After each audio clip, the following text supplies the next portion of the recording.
Okay. Right. Thanks for the invitation, and thanks for all turning up at this late hour of the day. As Paris was saying, we have 45 minutes, but while normal academic practice is to wait for the speaker to finish and then have questions, in this case I think interruptions are okay, because we're dealing with something that is philosophy of science that's not now so familiar to people, I think. I think most people won't know much about it, so please, stop me and either ask a question or push it in some other direction, whatever, that's fine. Because some people here are out the side of my vision, they'll have to kind of make themselves known if they want to do that. Right, now let me start. So it's about the issues in the philosophy of science, and certain ones of them, especially concentrating on Sir Karl Popper's theory of falsification, which was a huge deal in the mid-20th century. Gone off, not so big now.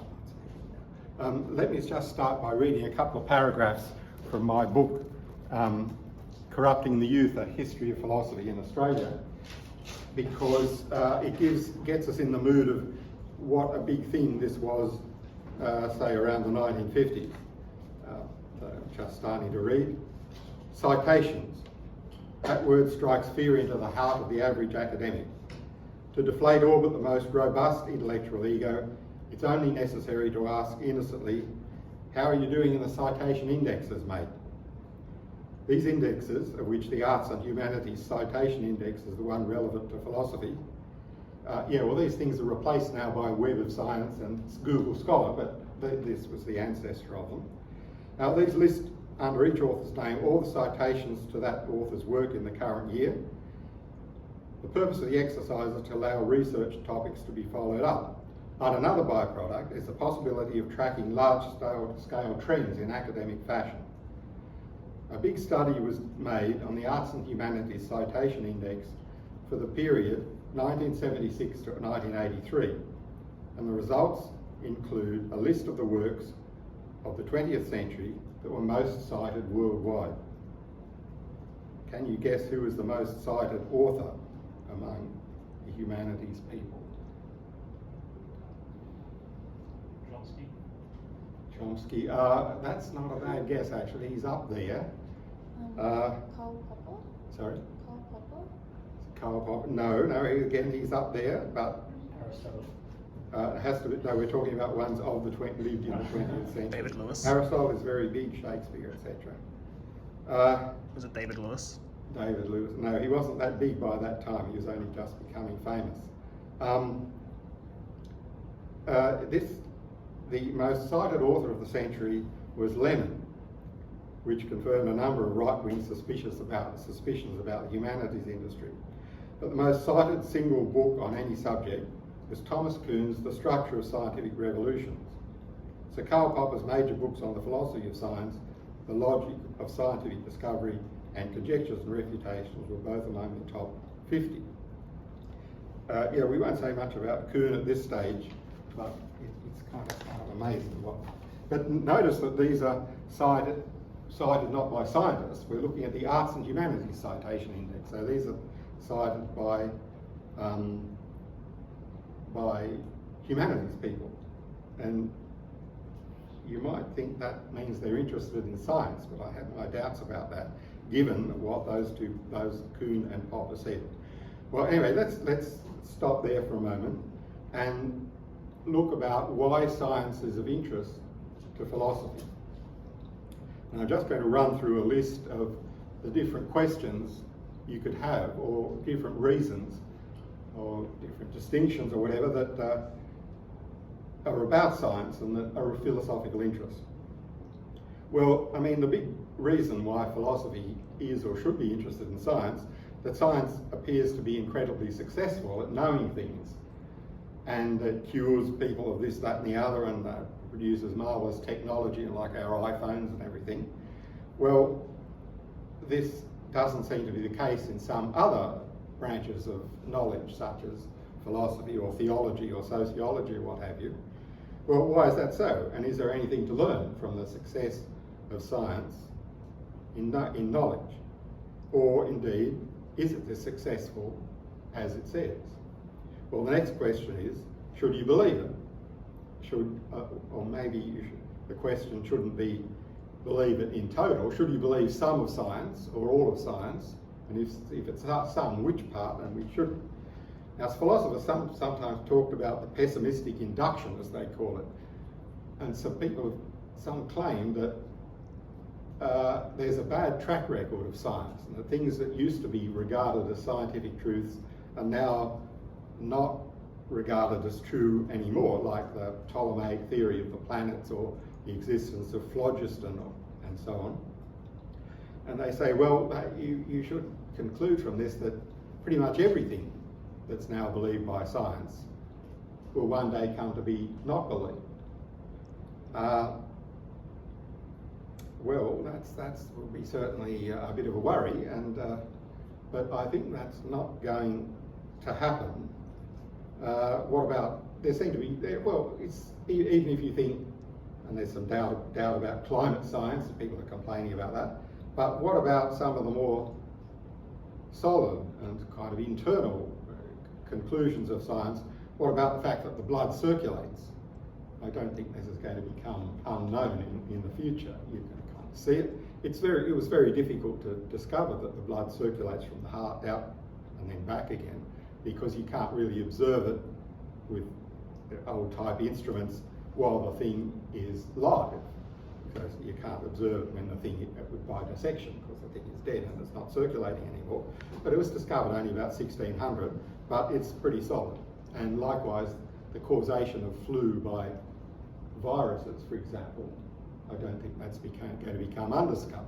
But certainly there might be some other things that aren't quite as reliable, and that science now thinks they know, but that they don't know.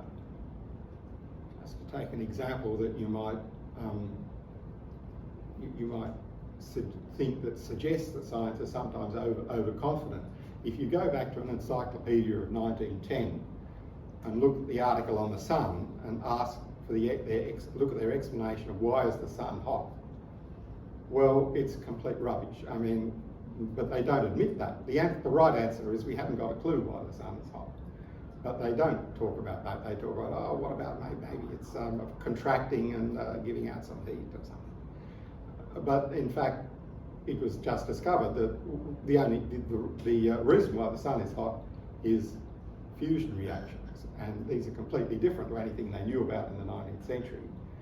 So when they discovered that, they had the answer, but they didn't say, sorry about that, we were wrong all along. They just moved to say, well, now we know the answer. So yeah, you could be pessimistic about some things, but maybe philosophy or people interested in logic will be able to help science discover which of its claims are reliable and which aren't. Fair question. The next question is, should you believe science literally? By that I mean science talks about some things that aren't observed but that are inferred, like atoms. So you don't literally observe atoms. There's things that in electron microscopes that you reconstruct and infer that there's atoms in there causing what happens.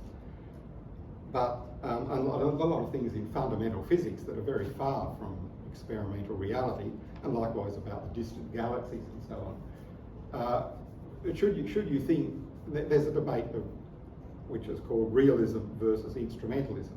An instrumental view of science says that you shouldn't literally believe in the entities talked about. They're just ways of organising observations and creating predictions.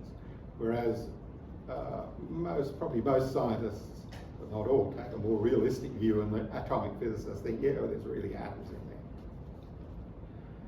there. And there are other questions that are maybe suit the 21st century mindset a bit more. Is science ethical or colonialist or imperialist or white or patriarchal or whatever? Well, yeah, people are interested in that now more than they were. Another completely different question is, how does science actually work from a sociological point of view? So, somewhat late in the last century, people thought that maybe you should forget about questions like, is science reliable and so on, and just go and look at what scientists did from a, so to speak, anthropological perspective. There was a very weird study in Melbourne by some philosophers of science, 4 philosophers of science, where they went and sat for a year in a lab in Melbourne that was investigating the causation of malaria.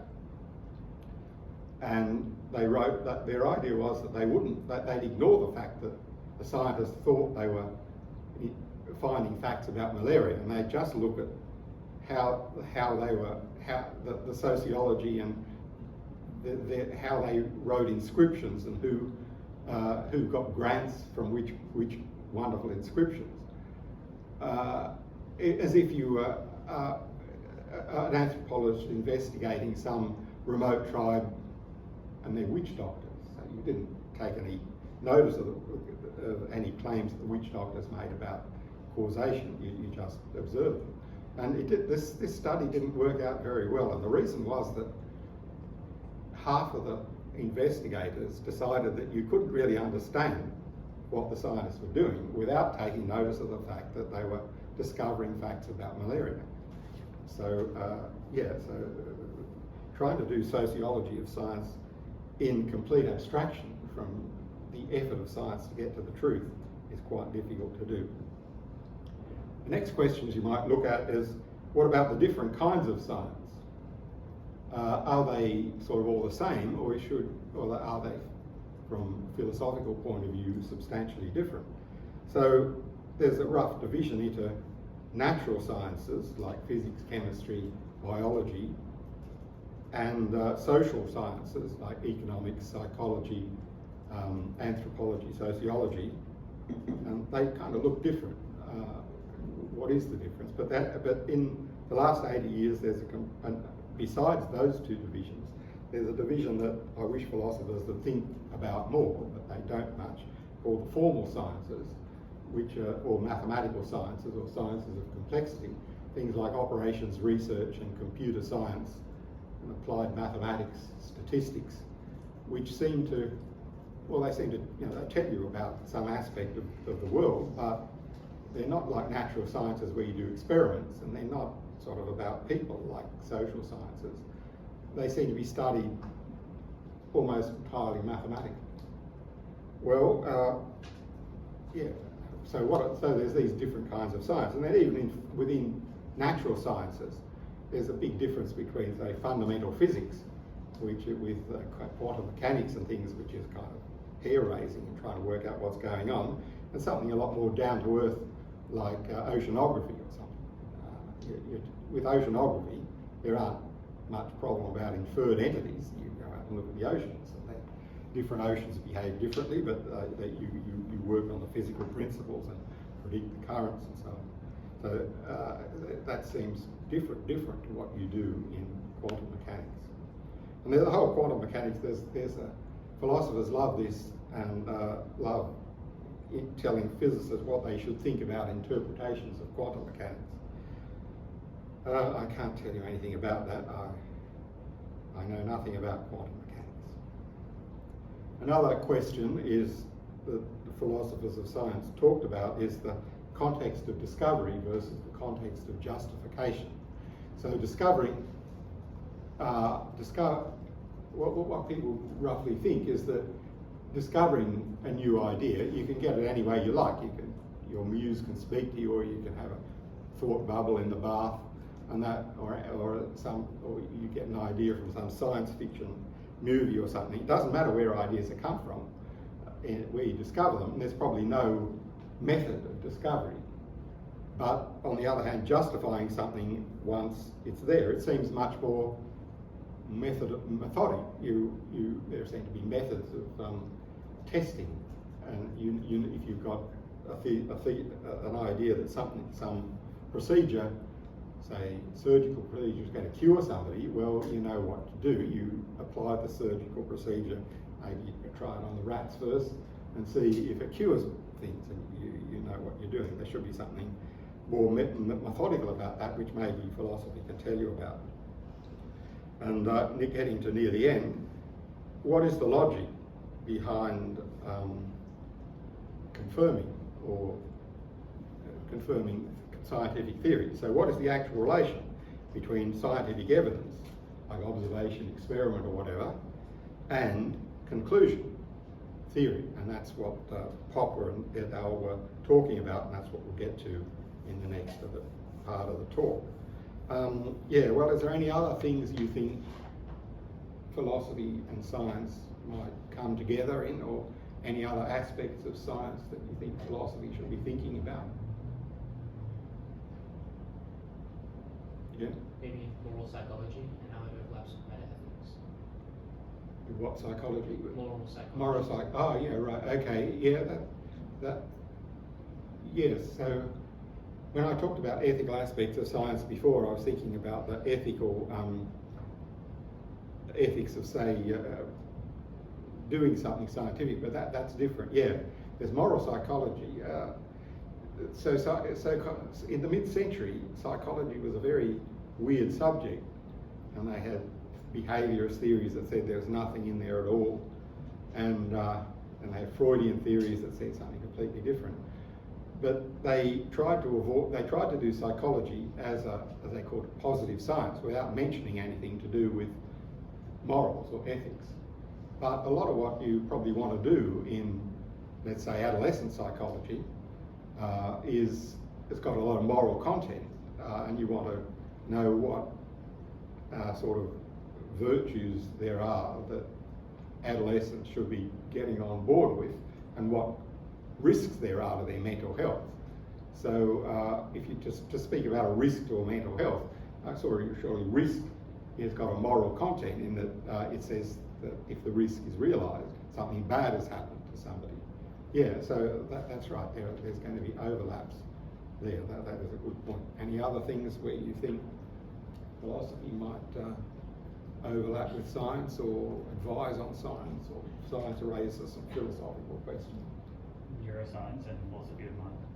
Yeah, that's right, and that's become very big in the last few centuries. Neuroscience is about looking at what happens in the brain and its physical workings, and how does that relate, surely it must somehow, to philosophy of mind. And neuroscientists are very keen to think that what they do is relevant to philosophy of mind. Like, for example, is there a mind over and above the brain? I remember somebody who worked in neuroscience for a long time and did brain imaging and looked at the sort of, so to speak, light electrodes turning on and off in there. And after a while he concluded that this wasn't going to tell him as much as he thought. And he said it's an exercise, something like trying to work out what's going in an office building by watching the pattern of lights going on and off. Well, okay, there are some methodological problems there, which certainly philosophy should be thinking about. Anything else? The limits of the kind of knowledge claims we can make. So Yeah, maybe such as what? limits. So what sort of limits? So potentially people arguing that you can't justify certain claims that are religious or metaphysical. Yeah, okay, yeah, that's right. What about the comparison of science claims with some other claims, religious claims, or such as, for example, are they sort of similar but about a different subject matter, or is science better for some reason? And scientists, I think, what's fairly reasonable about their story is they said, we've not only discovered what to think, like what cures what, we've discovered how to think. And surely there's something in that. You should look at how they've been so successful in knowledge and see if there's a limit to it, and if what is their secret, and does it apply elsewhere? Any other suggestions? Oh, those are all good ones. Yeah. Everybody should give a talk on one each of those to a future group. Let me just see how we're going for time. Okay. All right, now let me get to the central part of what we were going to talk about, Popper and falsificationism. So let me tell you who Sir Karl Popper was. He was a philosopher became famous in the 1930s, at that time in Vienna. He was related to the Vienna Circle, a group of scientifically oriented philosophers, of course German speaking, who wanted to take science as the model for all knowledge, and they they wanted to rule out a lot of what old philosophical questions about metaphysics, for example, but also religious questions, and say that they're not real, there's something methodologically wrong with them, they're just up in the air, whereas science has discovered, and mathematics has discovered the right way to go, and they claim to tell you what exactly the difference was between the demarcation. They said, we're going to have demarcation, explain to you in logical terms the demarcation between science, which makes sense, and everything else which doesn't make sense. What does demarcation mean? Like demarcation disputes in the unions, it's drawing a boundary. It's to say where the boundary between any two things should be. So what is the boundary between science and non-science? And by non-science, they said we're going to dismiss anything that doesn't meet the grade as nonsense. Now, Popper was motivated by some things that were quite reasonable. He was motivated by the popularity of explanations by Marxists and Freudians. So these were both huge in the 1930s. Again, not as big now, but there's some of them are still around. So Marxists attempted to explain pretty much everything, and including ideas, the superstructure of ideas, as they call it, in terms of economic forces and class interests. So if people were thinking anything, like they're in favour of private property, the idea was, well, it was in their class interest to do so. And Freud explained things in terms of inner inferred entities like the ego, superego, and id, and in terms of childhood trauma, and that was supposed to explain why people believed a whole lot of things, including, for example, religions. So both of these things were going to explain away reductively any religious claims, just about any other claims as well. They said that we have found the causes of these claims, and anything that people are talking about evidence for them is just rationalisation. And what Popper particularly didn't like about these things, that they could explain everything. So whatever happened, they'd explain it. So if somebody had a positive view towards their sister, they could explain that in terms of family forces. If they were fighting with their sister, they could explain that in terms of trauma. And if a certain observation turned out to be a mistake, didn't matter, whatever happened, they could explain it. And the same with Marxism. Whatever happened in the economic reality, if the share market was up, it was capitalism getting away with itself, and if share market was down, it was the contradictions of capitalism about to bring it down, and so forth. And Popper's idea was that an ability to explain everything wasn't a feature, it was a bug. And because he said they can purport to explain anything, they can think up something to explain anything, there's nothing that bears against them. There's no evidence that would count against those theories, and he said that's what's wrong with them. So he says, all right, science is not like that. It is, as he says, falsifiable. It makes claims, and a classic one is Einstein's claim when he discovered the theory of general relativity that light rays from distant stars would be bent, and therefore he said if you go out to West Africa and observe stars that are close in direction to the sun, the sun will have bent their light and they'll look different to where they should actually be. So they went out to West Africa, and sure enough, they observed it, which was completely unexpected. And so the theory is falsifiable. The theory of general relativity and scientific theories in general are falsifiable. They make a claim that could be wrong and that you can check. Well, surely there's at least something right about that. It's good if a theory sticks its neck out and says something that could be checked and could be wrong. So, so far, sort of so good. So he says, let's look at the logic of the basic logical form of scientific claims. Let's take the really simple ones like all swans are white or all ravens are black. So you make those claims, and what's good about they're all statements, and so that they're falsified if a single instance is found that's wrong. And as you probably know, in the year 1697, Australia made its first and some say most impressive contribution to philosophy when the Dutch navigator de Vlaming sent a little boat up what's now called the Swan River in Western Australia, and they found birds swimming in there that were almost identical in shape and behaviour to European white swans. Each and every one of them was black. So the theory that all swans are white, which had been going for thousands of years in Europe, was falsified. But on the other hand, all ravens are black. It's still looking good. So Popper says those theories are falsifiable, and in the strict logical sense, that a single example, that they make a universal claim, a single example, observable example, will show they're false. Now, the next thing is where things get a little bit hairy. Popper says, what happens if, however, you have a severe test like that and it's not falsified? For example, okay, you've got all swan, or you're saying all ravens are black, you keep seeing black ravens. Should you therefore believe more than you did before the theory that all ravens are black?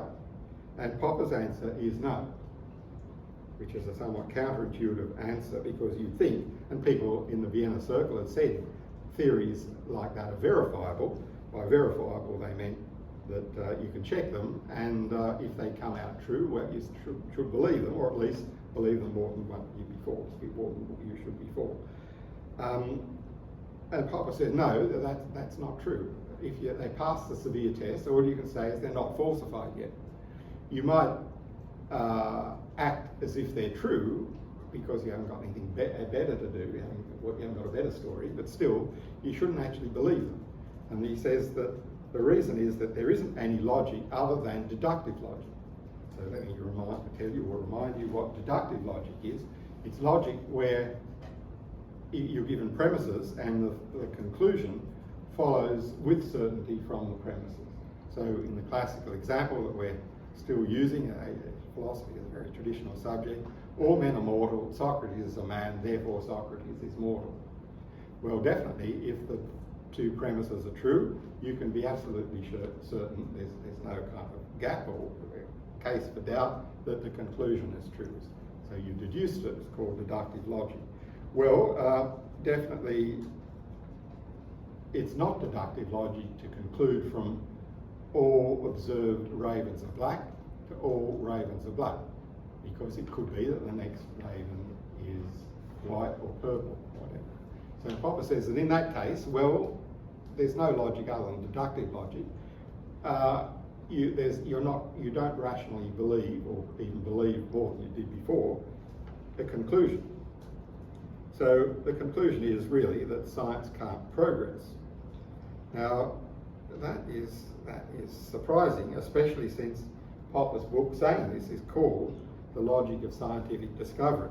But he's got a bit of a hide to say that it's called The Logic of Scientific Discovery, when he said there's no logic of scientific discovery or of scientific justification either.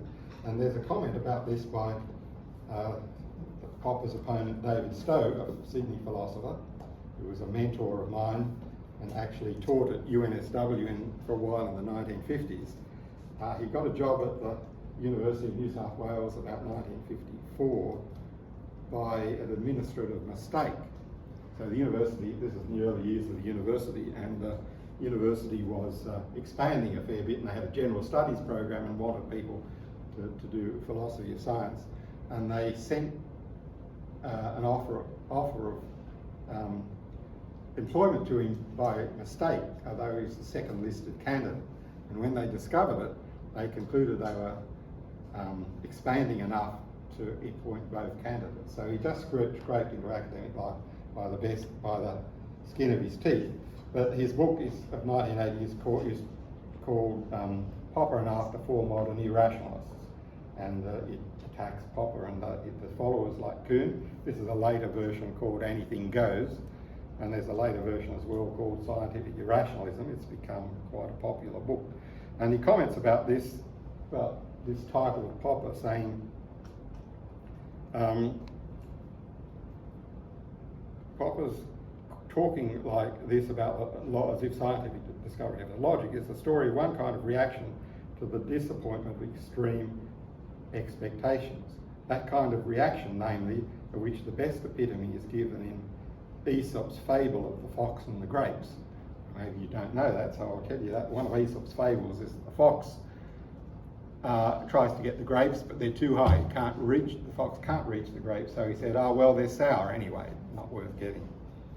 And Stowe says, the parallel would be complete if the fox, having become convinced that neither he nor anyone else could ever succeed in tasting grapes, should nevertheless write many long books on the progress of viticulture.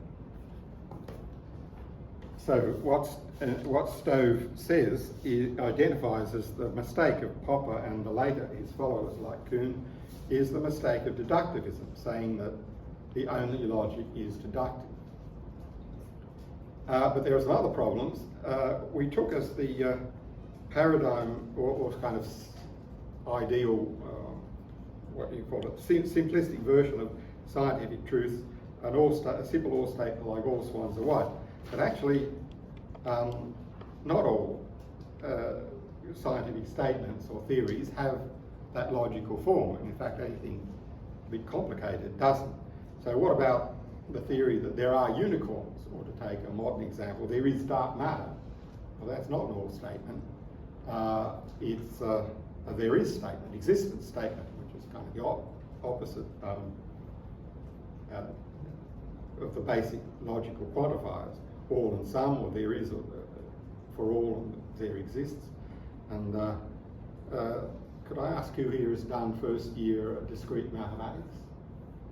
Yeah, well, hopefully you had repeated quantifiers and every other thing, and you know all about all and some. That's great. That goes back to Aristotle. Well, all right, there are unicorns or there are dark matter.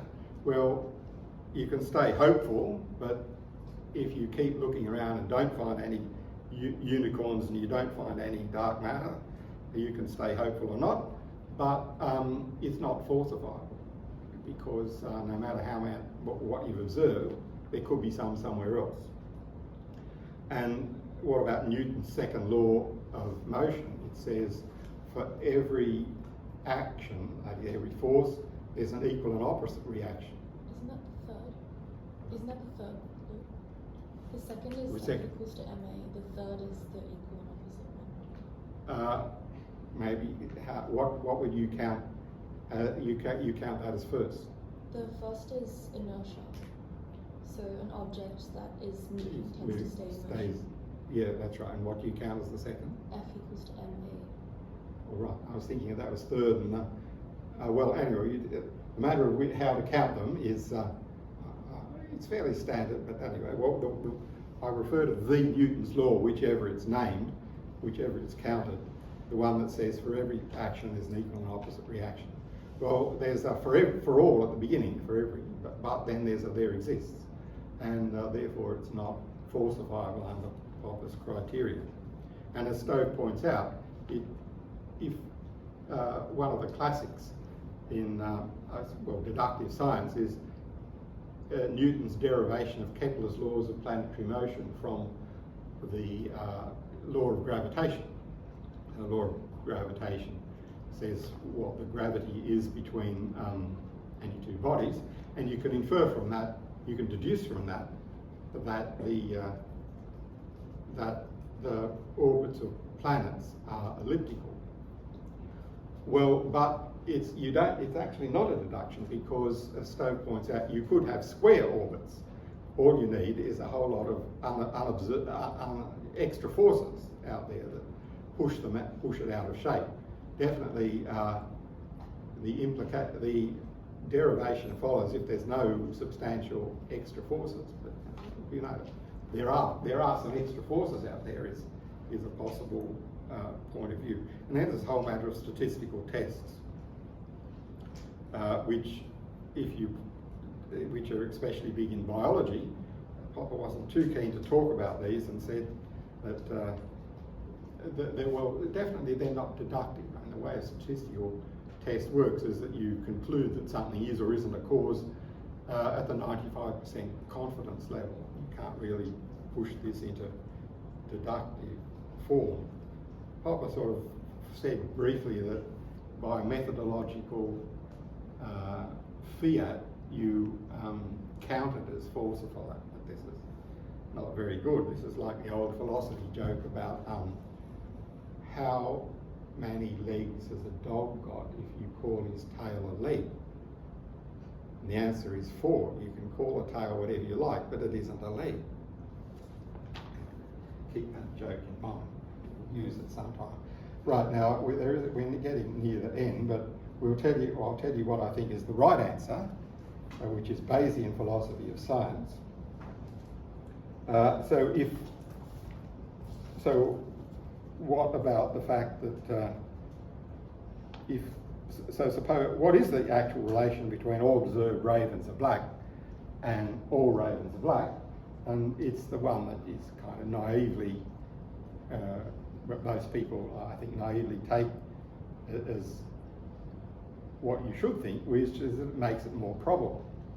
That the observations agreeing with the theory makes the theory more probable, meaning that you ought to believe it more than you did before. How much? Well, it's a bit hard to say. You have to look into that. But nevertheless, to agree with it, to say that that's a matter of logic, that is true and a fact about all possible worlds, and nothing to do with our conceptions or our sociology or anything, or even our psychology. It's what's out. It's like a logic that's out there, is to take a view that there's non-deductive logic, which is the basic idea of what's now called Bayesian philosophy of science, called after the 18th century Anglican clergyman and writer on philosophy, Thomas Bayes, who came up with a theorem of probability that kind of translates this and claims to tell you how much exactly you should believe. So the idea is that this is not special to science. It's like proof beyond reasonable doubt in law. It's there's an objective relation between the evidence presented in court and the hypothesis that the defendant is guilty, and it's the jury's job to work out what that is. Does it get beyond the standard of proof beyond reasonable doubt, or doesn't it? And so let me just, so you get a little bit of idea of what this theory says. I'll just tell you two of the main results, basic things in this. And what the first is that the main content of Bayes' theorem, the theorem itself is a little bit complicated, but its main content is a simpler consequence of it, which is called that theories are confirmed, made more probable, by verification of a consequence. So you make a prediction, you've got a theory, makes a prediction, and the prediction is found to be true, and that means that the theory is more probable than it was. Sounds simple. I don't see why there isn't a whole lot more talk in philosophy and in science and in logic about this simple principle. Maybe you should think about what it's like if you didn't believe this. Suppose there was a tribe that didn't believe that. So every day they go to the river field to hunt bison. And every day they don't find them. So the next day, hopeful, because they don't believe in any verification of a consequence theory, they're confident and they go there again. Well, you're not going to meet that tribe because they're extinct. If you don't believe in something as basic as the verification of theories by their consequences, you're just not going to get anywhere in real life. Maybe you'll get somewhere with proof in mathematics, and there are just a few people who live their life entirely in proof in mathematics, and they'll be just fine. But the rest of us who are going to get on planes where there's some risk, we better believe in the confirmation of theories by the verification of consequences. And that was how it was with the Einstein case when he made the prediction. He went out to West Africa and the prediction is found and it's more probable. But actually there's more to it than that. It was not only that it was a verification of any consequence, that it was a verification of a surprising consequence, meaning a consequence that was very unlikely otherwise. And actually Bayes' theorem will prove to you that you should be especially impressed when a theory makes an unexpected prediction. So to take it in a completely different context, you're a detective and you make some deductions and you conclude that if the butler did it, the knife should be findable behind the sofa. You go and look behind the sofa. Normally sofas don't have knives behind them. You find this knife behind the sofa, and that makes it a lot more probable that the butler did it. So some more story about this. Let me recommend my book, What Science Knows, that tells you some more about that. Right, that's enough from me for the moment. Let's have some